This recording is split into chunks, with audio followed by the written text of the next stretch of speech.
இந்திய கம்யூனிஸ்ட் கட்சியின் மூத்த தலைவர் தா பாண்டியன் சென்னையில் செய்தியாளர்களை சந்தித்து வருகிறார். அதன் காட்சிகளை இப்பொழுது பார்க்கலாம். அதே பொருளாதார கொள்கைகளை காங்கிரஸ் கட்சியும் கடைபிடிப்பதால், அது தேசிய கட்சியாக இருந்தாலும் சிறிது மாறுபட்டு இருந்தாலும் பொருளாதார கொள்கைகளில் உலகமய கொள்கையை பின்பற்றுவதால் அதனுடனும் அரசியல் உறவு கொள்வது இல்லை என்று முடிவெடுக்கப்பட்டது.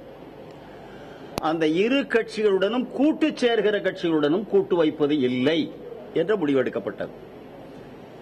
இதில் தமிழ்நாட்டில் இப்பொழுது தேர்தல் அறிவிக்கப்பட்டிருக்கிற பொழுது திராவிட முன்னேற்ற கழகமும் அனைத்து இந்திய அண்ணா திராவிட முன்னேற்ற கழகமும் கடந்த 50 ஆண்டுகளுக்கு மேலா 67 முதல் அந்த இரு கட்சிகளும் தான் தொடர்ந்து மாறி மாறி ஆட்சியில் இருந்தார்கள். மீண்டும் இருப்பதற்கு இப்பொழுது முயற்சிக்கிறார்கள். இதில் மாற்றம் தேவை என்று கம்யூனிஸ்ட் கட்சியும் கருதுகிறது, மார்க்சிஸ்ட் கட்சியும் கருதுகிறது. திராவிட முன்னேற்ற கழகத்துடனேயே எங்களைப் போலவே பல தேர்தல் காலங்களில் உறவு வைத்திருந்த விடுதலை சிறுத்தைகள் கட்சி திருமாவளவனும் கருதுகிறார். அதே போல திராவிட முன்னேற்ற கழகத்திலேயே இருந்து பிரிந்த வைகோ அவர்களும் கருதுகிறார். இது கடந்த 50 ஆண்டுகளில் இந்த தேர்தல் போராட்டங்களில் பெற்ற அனுபவங்கள், கசப்பான உண்மைகள், இவைகளின் விளைவாக ஏற்பட்டது. இதற்கு ஒரு மாற்று தேட வேண்டும். அந்த மாற்று ஒரு கொள்கையின் அடிப்படையில், திட்டத்தின் அடிப்படையில் அமைய வேண்டும். இதற்கு இந்தியாவிலேயே எங்களுக்கு ஒரு வழிகாட்டி இருக்கிறது. கடந்த 30 ஆண்டுகளுக்கு மேலாக மேற்கு வங்கத்தில் 9 கட்சிகளின் கூட்டணி தேர்தலின் போதும் தேர்தலுக்கு முன்பும் பின்பும் மக்களுக்கு பணிபுரியக்கூடிய கூட்டணியாகவே இருந்து வருகிறது. அது ஒரு நல்ல பாடம் கற்பித்தும் இருக்கிறது. அந்த கூட்டணியில் அங்கம் வைக்கக்கூடிய 9 கட்சிகளில் அங்கு மேற்கு வங்க மாநிலத்தில் சட்டமன்ற தொகுதிகள் 290, நம்முடைய மாநிலத்தை விட சற்று எண்ணிக்கை அதிகம். மார்க்சிஸ்ட் கம்யூனிஸ்ட் கட்சி தோழர் ஜோதிபாசு தலைவராக முதலமைச்சராக இருந்த காலத்தில் தனித்து அறுதி பெரும்பான்மை பெற்றது. 9 கட்சிகளும் கூட்டணியில் சேர்ந்தாலும் எல்லா கட்சிகளும் வெற்றி பெற்றாலும் அந்த ஒரு கட்சிக்கு மட்டுமே தனித்த பெரும்பான்மை 3 தேர்தல்களிலும் தொடர்ந்து கிடைத்தது. ஆனால் அவர் தனித்து தன் கட்சியை மட்டும் வைத்து ஆட்சி அமைக்கவில்லை. மாறாக 9 கட்சியில் போட்டியிட்டவர்கள் வரலாற்று உண்மை நம் வாழ்நாளில் நடந்தது. இப்போதும் இருக்கிறது. அதே முறையிலே தான் கேரள மாநிலத்திலும் கம்யூனிஸ்ட் கட்சி மார்க்சிஸ்ட் கட்சி தலைமையில் மட்டுமல்ல, காங்கிரஸ் கட்சி அதை எதிர்த்து ஒரு கூட்டணியை வைத்திருக்கிறது. அவர்களும் அந்த கூட்டணியில் அங்கம் வைக்கக்கூடிய அத்தனை பேரையும் கொண்ட மந்திரி சபையைத்தான் அமைக்கிறார்கள். ஆனால் வடவேங்கடம், தென்குமரி, ஆயிடை, தமிழ்கூர் இந்த நல்லுலகத்தில் தான் தேர்தல் முடிவு அறிவிக்கப்படுகிற வரையில் கூட்டணி 7 கட்சியாக, 9 கட்சியாக, 11 கட்சியாக கூட இருக்கும். முடிந்த மறுநாளே முன்னாள் முதலமைச்சர் கலைஞர் அவர்கள் சொன்ன பொன்மொழிப்படி திருமணம் முடிந்தது விட்டது என்றால் மாப்பிள்ளை தோழன் விருந்து சாப்பிட்டு விட்டு வீட்டுக்கு போய்விட வேண்டும். அதாவது மற்ற கட்சியினர் மாப்பிள்ளை தோழர்கள். ஏனென்றால் அது குடும்ப விஷயங்கள், எப்பொழுதுமே அப்படிப்பட்ட உதாரணங்களைத்தான் அவர்கள் சொல்லுவார்கள். அதையும் சகித்துக் கொள்வோம். அதே போல தேர்தலில் வெற்றி பெற்ற பிறகு மந்திரி சபைத்து மற்ற கட்சியினர் தங்களுக்கு கொடுத்த வாக்குகளை சொல்ல மாட்டார்கள். மற்ற கட்சியினருக்கு ஒதுக்கப்பட்ட 10 இடங்களோ 20 இடங்களில் அவர்கள் வெற்றி பெற்றிருந்தால் நாங்கள் போட்ட பிச்சை என்று சொல்லுவார்கள். ஒருவேளை நீங்கள் கேட்கலாம், இத்தனையும் கேட்ட பிறகும் 50 ஆண்டுகள் பொறுத்திருந்தீர்களே என்று. எங்களை விட பொறுமைசாலிகளாக தமிழ் மக்கள் இருந்தார்கள். அவர்களே இதை உணர்ந்து மாற்றம் தேடட்டும் என்பதால் தான். ஏனென்றால் மக்கள் மாறாமல் நாங்கள் விரும்பினால் மட்டும் மாற்றம் வராது. இப்பொழுது மக்கள் முன்னால் அத்தகைய ஒரு மாற்று உண்டு, நாங்கள் தருகிறோம், எங்களுக்கு நீங்கள் ஆதரவு தாருங்கள் என்ற முறையிலே உருவானதுதான் மக்கள் நல கூட்டணி. இது ஒரு தனி மனிதரால் ஒரே நாளில் எடுக்கப்பட்ட முடிவு அல்ல.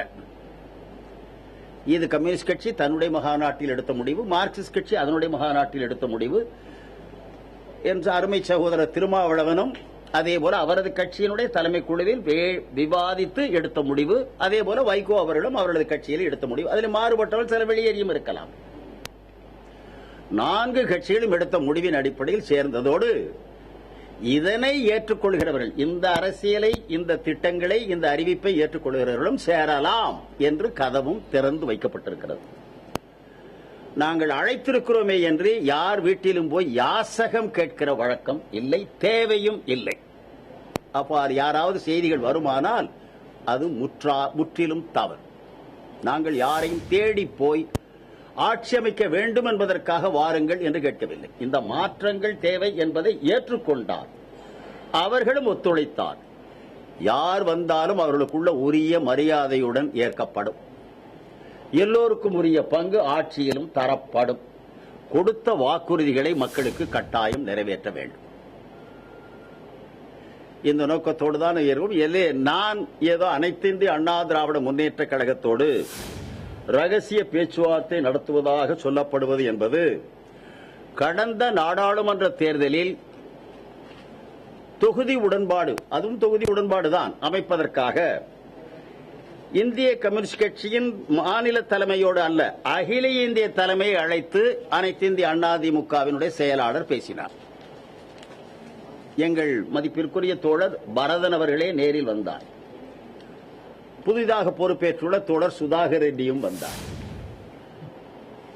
எனவே அவர்களுடன் பேச்சுவார்த்தை நடத்தி ஒரு கூட்டணி அமைக்கப்பட்டிருக்கிறது, தொகுதி பின்னர் பேசப்படும் என்று உங்கள் அனைவர் முன்னிலையிலும் அவர் அறிவித்ததை நீங்களும் செய்தி பரப்பி இருக்கிறீர்கள். எனவே நினைவிருக்கலாம். 2 நாட்களுக்கு பிறகு மார்க்சிஸ்ட் கம்யூனிஸ்ட் கட்சியினுடைய பொதுச் செயலாளர் பிரகாஷ் காரத் அவர்கள் அழைக்கப்பட்டார், வந்தார், சந்தித்தார். அதே அறிவிப்பு வெளியிடப்பட்டது. பிறகு தொகுதிகளை ஒதுக்குகிற உடன்பாடு பற்றிய பேச்சுவார்த்தை நடைபெற்ற போது உடன்பாடு ஏற்படவில்லை.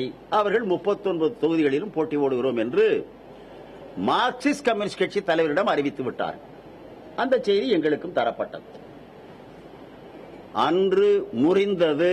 பிறகு அது ஒட்டு போடுவதற்கான முயற்சி என்பது எங்களது கட்சியும் எடுக்கவில்லை, தனி மனிதர் என்ற முறையில் எங்கள் கட்சியில் யாரும் எடுக்கவில்லை, எடுக்க வேண்டிய தேவையும் இல்லை. அந்த உறவை முறித்துக் கொண்டது நாங்கள் அல்ல, அண்ணா திராவிட முன்னேற்ற கழகம். இப்போது அந்த கழகம் கடந்த ஒரு வருடமாகவே யாருடைய உதவியும் எங்களுக்கு தேவையில்லை, நாங்கள் தனித்தே 234 239 வெற்றி பெறுவோம் என்று அறிவிக்கிறார். இன்னும் ஒரு 5-6 தொகுதி கூட சேர்த்துக் கொள்ளலாம், சட்ட திருத்தம் செய்து. அவர்களுக்கு அந்த பலம் இருப்பதாக தன்னம்பிக்கை இருக்கிறது, போட்டி போடுகிறோம் என்கிறார்கள். தமிழக மக்கள் தீர்ப்பளிக்க வேண்டும். நாங்கள் எங்கள் கொள்கையை வைத்து இந்த மாற்றம் தேவை, தமிழகத்தின் பிரச்சனைகளை தீர்க்க வேண்டியது தேவை என்பதை மக்கள் தருகிற அதிகாரத்தை பயன்படுத்தி, தவறாக பயன்படுத்தி சொத்து சேர்த்த வழக்குகள், தவறு செய்த வழக்குகள் என்பது வேறு மாநிலத்தை விட தமிழகத்தை பொறுத்தவரையில் 2 கட்சிகள் மீதுதான் இருக்கிறது. 2ம் தொங்கிக் கொண்டிருக்கிறது. ஆங்கிலத்திலே டமாக்லஸ் ஸ்வர்ட் என்று சொல்வார்கள். அது கிரேக்க கதையில் வரும். ஒரு பெரிய கத்தி நீதிபதிகளுக்கு தலைக்கு மேலே கட்டி தொங்க விட்டிருப்பார்கள். அதுக்கு எந்த நேரத்திலும் ஆடிக்கொண்டே இருக்கும், எந்த நேரத்தில் தவறாக தீர்ப்பளித்தால் அது விழுந்து விடும் என்று ஒரு நம்பிக்கை. கத்தியை தொங்கு அருந்து விடாமல் நம் நீதிபதிகள் ஒழுங்காக கட்டிவிட்டுத்தான் உட்காருவார்கள். ஏனென்றால் அந்த தீர்ப்பு என்ன வழங்கப் போகிறோம் என்பது அவர்களுக்கு தெரியும். நீதித்துறை உட்பட இந்தியாவில் அனைத்து துறைகளிலுமே இன்றைக்கு கவலை தரத்தக்க நிலைதான் நீடிக்கிறது. இது உலகம் முழுமையிலும் இருக்கிறது. கடந்த அசோகன் காலத்திலிருந்து இருக்கிறது. ஆகவே என்றால் இருக்கட்டும் என்று அனுமதிப்பது போல இருக்கிறது. தீமை என்று இருந்தால் அதை அகற்ற முயற்சிக்க வேண்டியது மனிதனுடைய கடமை.